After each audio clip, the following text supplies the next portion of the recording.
Hi. Hi. Welcome to our 6th episode of No Filter, Just Sold. Woo! I'm here with Vanessa today. We're in Doylestown at one of our favorite spots, and we thought it would be a great day to talk about how we got started. How did we get ourselves into this mess? Oh my gosh. So we ask ourselves this every day. Yeah, how did I get We started? love it, but no, we love it, yeah. It's a rat race sometimes. It is. So Vanessa, I'm going to start with you. Okay. How did you get into real estate? Well, it's actually a really cool story. It's a long story, so I'm going to shorten it. But Okay.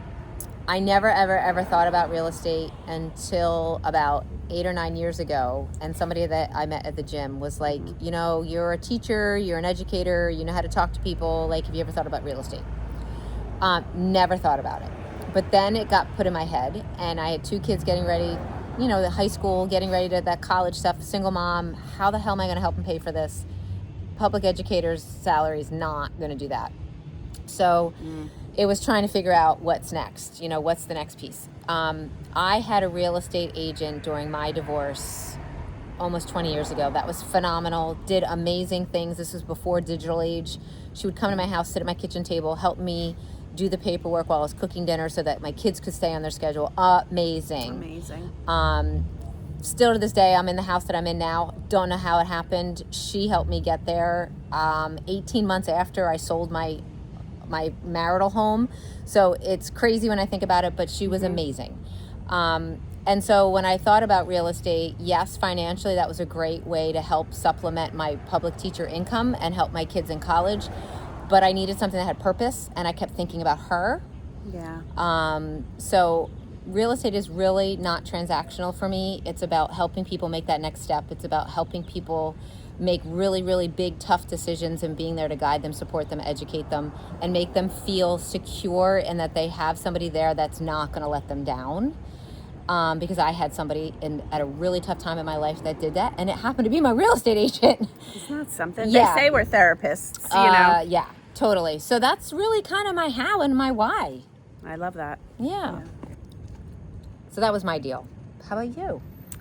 Similar, as you know, and everybody knows, I also have the educator background. Yes. And I always felt like I was searching for something more. And not that I didn't feel fulfilled in education. I did. I loved being a teacher. I called them my kids my babies. You know, I absolutely love them. However, I always felt like, and still today, I have a little bit of regret. Like, why didn't I get a business major? Yeah. Why didn't I get a marketing major? Yeah. You know? Yeah. A degree in education is awesome, and it has led me here, and of course to my other ventures, you know, with coaching and advising.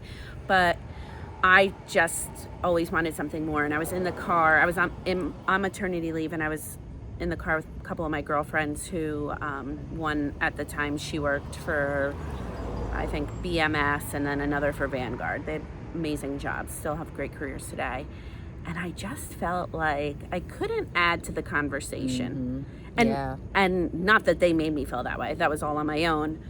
But it just, maybe a little hormones too, but it just felt like there was something more out there.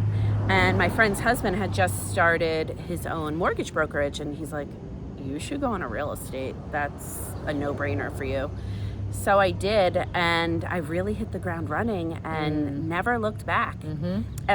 Similarly, you know, I wanted more. I wanted financially to have more, but just looking to feel fulfilled and to help people because, you know, teachers... It's part of our DNA. That is part of our DNA. You can't get rid of it. We talk about it all the time, actually. Yeah. We find ourselves just gravitating to anything that pulls that out of us. And honestly, I don't care about the house part. Yeah, Can I say that? Yeah. I could care less if I... It's the people part. It's the people part. I'm with you. It's the people part, Yeah, you know, and to, like your story, you know, your realtor, she changed your life. Yes. She did. Yes. She put you in a situation that, you know, maybe other realtors might not have had the wherewithal, the patience, the guidance, the knowledge to do that. So and I think of her all the time, actually, like at random times when I'm in my house, almost 15 years later. Shout out to Deb. Shout out to Deb Grasso. Deb Grasso. Well, good job, Deb. Yes. You inspire us and you don't even know it. So one of the things that we were talking about, we have our weekly meeting, and then we film. So we were just having our weekly meeting before we filmed this, and we were talking about, if you were to give a piece of advice to somebody that was getting into this career, because we both kind of a lot of realtors get into it because somebody helped them think this was a good idea. Not a joke, by the way. No. So if you could give a piece of advice to somebody thinking about this career or just getting into it, what would be your piece of advice? My best piece of advice, all jokes aside, is that the contract is a legally binding contract. Yeah. And you need to take that extremely seriously. Especially in the state of Pennsylvania. New Jersey, it is too, but there's lawyers involved and things get a little grayer and the lawyers take over. But in the state of Pennsylvania, your contract is legally binding and you need to take that serious. When I started out, and I know things have changed 10 years later, when I started out, I was writing contracts and just guessing where to fill things in, and I die when I think about that now. We'll do $30,000 deposit. Yeah, whatever. You know what? Do 10 here and 5 there. No, let me make up the interest rate. Big deal. Yes. Because nobody really tells you how to do it. This is a big deal. Yeah. So that's what my biggest piece of advice. Yeah. And if you don't know what the contract's about, read it inside out and find somebody who can teach it to you. Yeah.